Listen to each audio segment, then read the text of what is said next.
So let's talk a little bit about energy anatomy and how that impacts us on a physical level.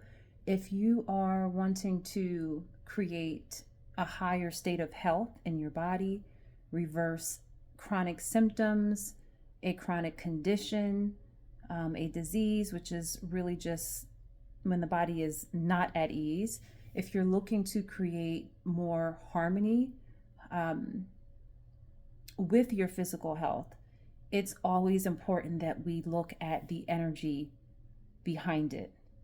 And what I mean by that is, by the time that your body has experienced or manifested in a certain way, with symptoms, with physical signs, the symptoms are what we feel, the physical signs are what we see. Sometimes those can cross over, but by the time we are aware of those, there has already been a blockage or some sort of stagnation in our energetic field. And the energetic field is important to consider because we are energetic beings. We are energy. We are pure energy living in a physical body. And if we are energy, and that is the origin of our being, then does it make sense to fully address ourselves on a physical level? Or does it make sense to also include the addressing of ourselves on an energetic level? Because if we are seeking to get to the root cause, to the underlying cause of what's happening in your body, you cannot consider that without thinking about the energy that put you there. Now, with that being said, energy can never be created or destroyed, right? We're birthed into this world, but we were energy before we were birthed. When we leave this world, we will go back to being pure energy without the physical body until and unless you reincarnate. But when we look at energy in its raw natural state, it can only be transmuted. So we can shift energy from negative to positive, from blocked and stagnant to open and flowing. We can shift the energy, just like the energy in a room can shift. When you walk into a room, you might be the energy shifter. Or you might walk into a room and feel the density in the room and feel like this is not where my spirit belongs. And so when we are talking about healing the body, we have to think about what has happened energetically to put us here. Now, I want to chat about what are some things that can actually create energetic blockages. Well, one of the things that can create energetic blockages would be the food that we're eating. Food is completely different now than it was 20, 30, 40, 50 plus years ago. And so there are different types of foods that can cause a lot of inflammation in the body, that can create stagnancies within our energetic system. And so those meridians that carry the flow of energy through our bodies are no longer able to do it adequately. It's kind of like having like a like if you bend your water hose. If you think about the water hose as an invisible meridian in your body, right? And meridians are energy pathways. And the water is the energy. When you bend or twist the hose, the water stops flowing or it only trickles out.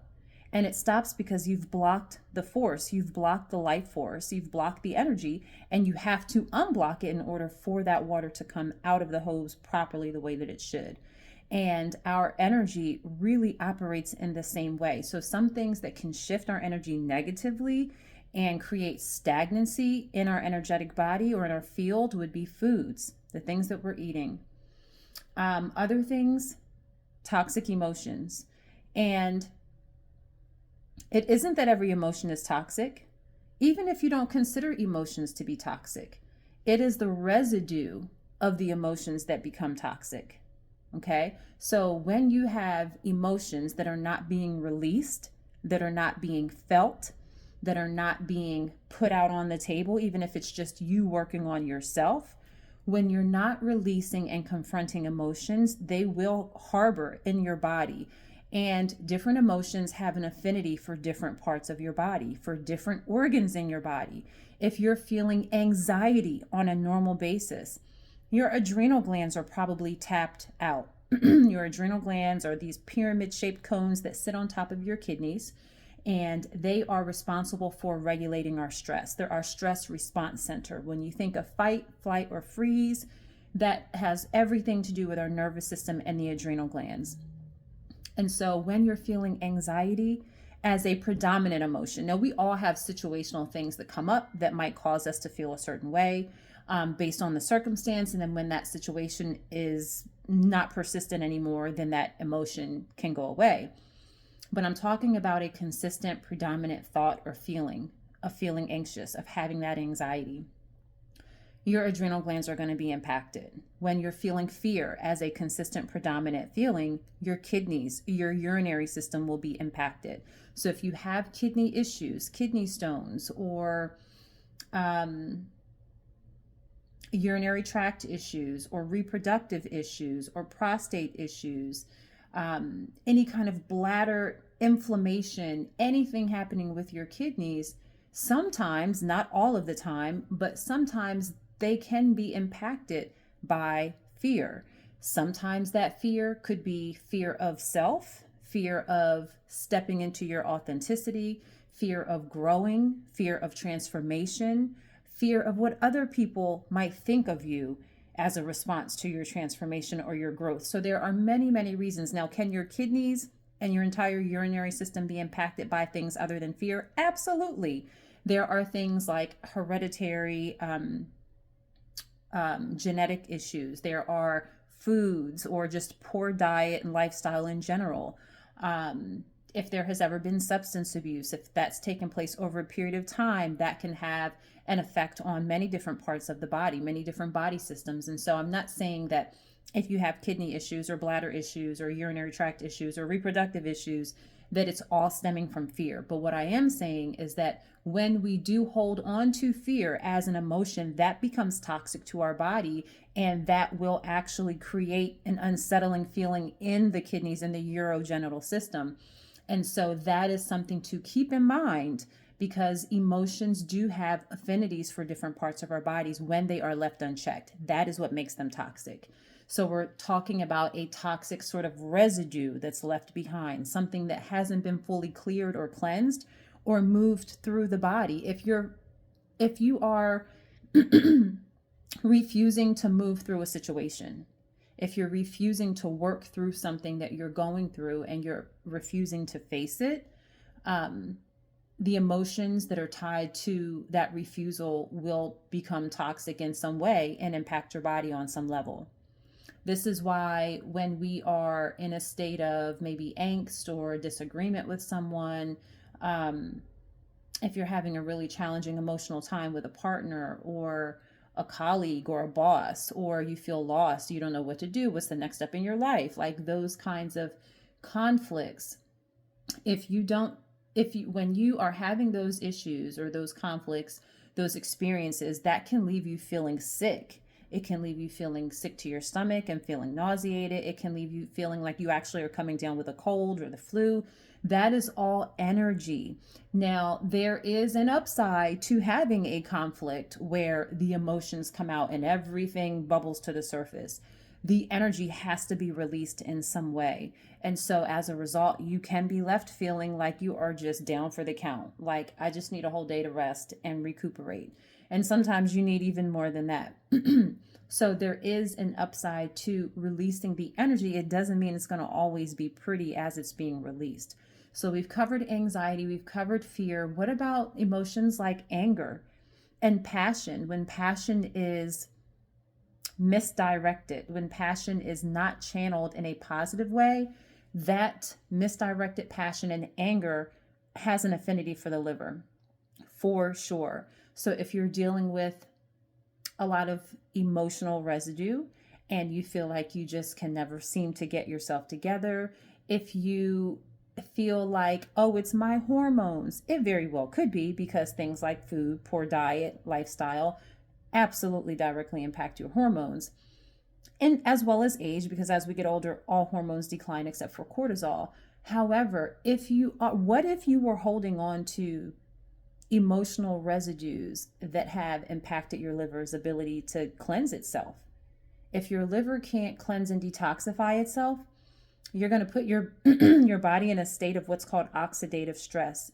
And oxidative stress is essentially when your body's antioxidant defense system can no longer fight off incoming invaders. When your antioxidant defense system can no longer defend your body, um, it's defending your body, but at a much slower rate than the oxidation is happening. So that means that all of the toxicity, whether it's the emotions, the energy, that is affecting your body, your liver specifically in this example, at a faster rate than your antioxidant defense system can keep up with. And so your liver will be impacted by toxic emotions or the residue of dealt with emotions when it comes to anger and misdirected passion. If you feel misunderstood, that creates anger, and that creates a dissension inside of you. If you feel like, oh, this person just doesn't get me, or oh, this person's just not changing, or oh, this situation is just not going my way, or oh, I just can't find that job, or oh, why doesn't anybody appreciate what I do? There's nothing wrong with feeling the lack of appreciation or the anger. There's nothing wrong with feeling the emotion. But if you don't move through and work through it, that is what becomes toxic and then affects your bodies. And in this case, your liver can manifest the toxicity in so many ways. Most importantly, you're not going to be able to detoxify as well. And if you can't detoxify, then that means your body's holding on to more toxins than it's letting go of. And if that's happening, that's literally like auto intoxication, like poisoning yourself from the inside out. So even though there are external circumstances that happen to each and every one of us, it's not necessarily the circumstances, but it's how we choose to emotionally and energetically move through those. And some things take a lot longer to move through than others. One thing that I will say about your emotions, your energy, and your physical body is start reconnecting with yourself. If you're someone who doesn't have like a personal practice, or you don't meditate, or you don't spend any time by yourself, you need to start. Even if it is setting the timer on your phone for 5 minutes and just sitting there quietly in solitude, no music, no nothing, just being with you only. Now, as you begin to develop more of a practice, can you play relaxing, calming music? Sure. But there are times where we just need to be with ourselves, and that is it. And if you spend 5 minutes a day to get started, if you spend a few minutes with yourself, you can feel all the feels. You may sit there and feel emotional, and pictures may come up in your head. You just sort of mentally acknowledge them and just swipe them away, just like a picture on a phone screen. Acknowledge them, release them. Feel what comes up. You need to be aware of what comes up. And emotions may happen. You may have a flood of emotions. You may feel the emotions may run the gamut, right? You might feel sad, you might feel tension, you might feel anger, you might feel grief, you might feel joy, you might feel this flood and this flurry of combinations that just don't feel like they make sense or like they go together. But you've got to start spending time reconnecting with yourself, because one tool that can truly help to ground you in your body and increase your level of self-awareness is doing a body scan. If you do a body scan meditation, or just the practice or art of scanning your body, you are mentally, as you are sitting in that space for whatever amount of time, you are mentally imagining and feeling the warmth of divine healing light entering your body, usually through the crown chakra, or the crown, the top of your head. But whatever way feels best for you, you are allowing your body to receive this divine healing light, which is then going to allow you to focus your attention and your energy on specific areas of the body. And just as the light flows through your body, You're literally just being an observer. You're observing, ooh, where does my body feel a little off? Where am I feeling a little bit of tension? And allow the light to help you scan, allow the light to illuminate the way for you and show you the areas that are calling you to tend to them, just like you would tend to a garden. Allow the light to illuminate your view, your path, so that you can see and feel into your body what feels off, what feels great, what feels like it needs a little bit of attention, what feels like it needs a lot of attention. And as you get more comfortable and more used to doing this, this will put you back in tune with who you are and what you need to do. And it also distracts you from, well, I shouldn't say the word distract. It focuses you on where your attention needs to go, as opposed to putting your attention on things that are not going to serve you. Because one of the things that happens that's a challenge for most people when we experience a situation that just doesn't resonate with us and it doesn't feel good, we start to ruminate about that. That means we're thinking about it in our mind over and over and over and over again. And if that is you, you are not by yourself. You are not crazy. But that's not helpful. So ruminating over something repeatedly in your mind is not going to create the scenario that you want to happen. It actually keeps you in the loop of whatever energy is creating the self-ruminating thoughts. And so I challenge you to write down what it is physically that you want to heal, that you want to improve about yourself. And then ask yourself, how can I begin to shift my own energy, because I'm responsible for my own energy. You know, that person who pissed you off the other day, you're not responsible for that person's energy. You can't, yes, you can shift and affect someone's energy, but it's not your job to manage that person's energy. It's that person's job to manage their own energy, just as it's your job to manage yours. And so focus on yourself, focus on the things that you can do to make tiny shifts in your energy. And as you do that, you're increasing the amount of light your body can hold. And as your body holds more light, there's more joy, there's more ease, there's more flow.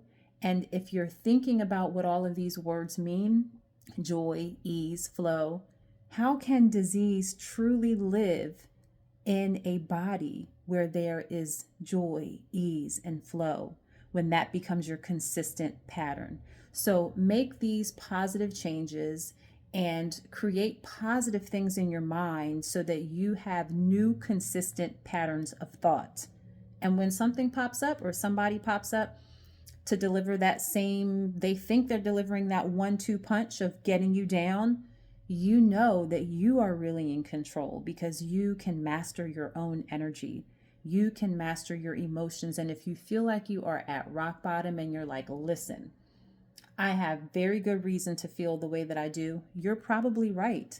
But it doesn't change what that physiological process is going to be if you allow your body to suffer as a result of that. So don't give someone else the upper hand and let them control your physical outcomes, your emotional outcomes. Feel it, acknowledge how you're feeling, and then figure out your plan to start shifting that energy and moving through it. The time is now. The earth is changing. We are all here to make our mark and to help in the shift of the earth, to help raise our consciousness. The more conscious we are, the more actions we take consciously. Now, most of us don't consciously make really bad choices. Most of us, if we're tempted to make a bad choice or a choice that wouldn't be of our highest good, most of us can stop and consciously think, like intellectually, this is not a good choice. Like there are consequences.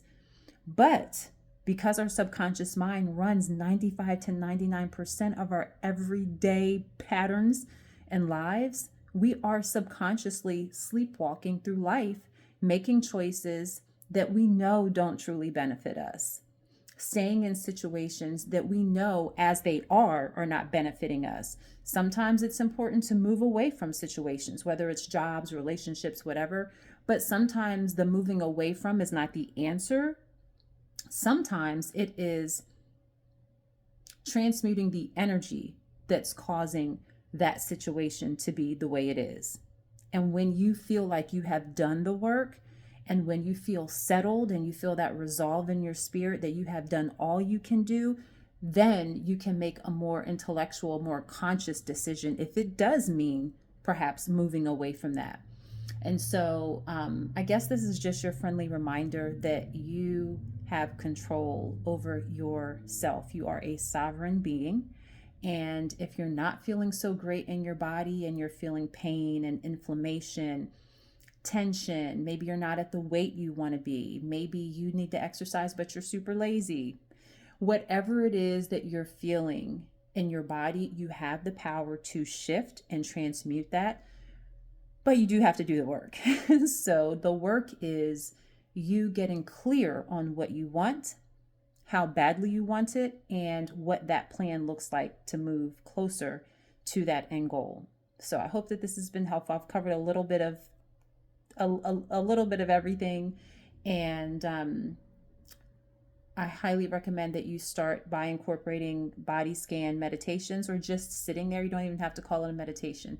A body scan session where this is self-care, where you are caring for yourself, to notice what is getting highlighted for you. And in that process, you might see words, pictures, numbers, you might hear things, you might visually see it magnified from your body, or you just might feel it like it is screaming for your attention inside of your body.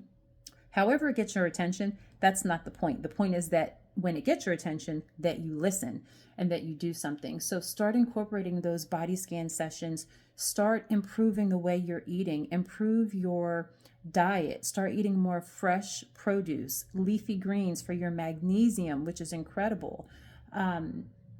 So many things. But you can start by simply setting the timer on your phone for 5 minutes, learning how to scan your body for those feelings that come up that just don't feel great, and then working through those. You can try journaling. You can try recording yourself on your voice recorder on your phone. Whatever feels like a good, solid place for you to start that you can commit to, do that. I hope this has been informative for you. I'm always rooting for you and your wellness in your body, also in your mind, and most importantly in your energy, because we are energetic spirits. We are energy. And so the more attention we place on the energy, the more control we have over shifting and transmuting it in the direction in which we want it to go.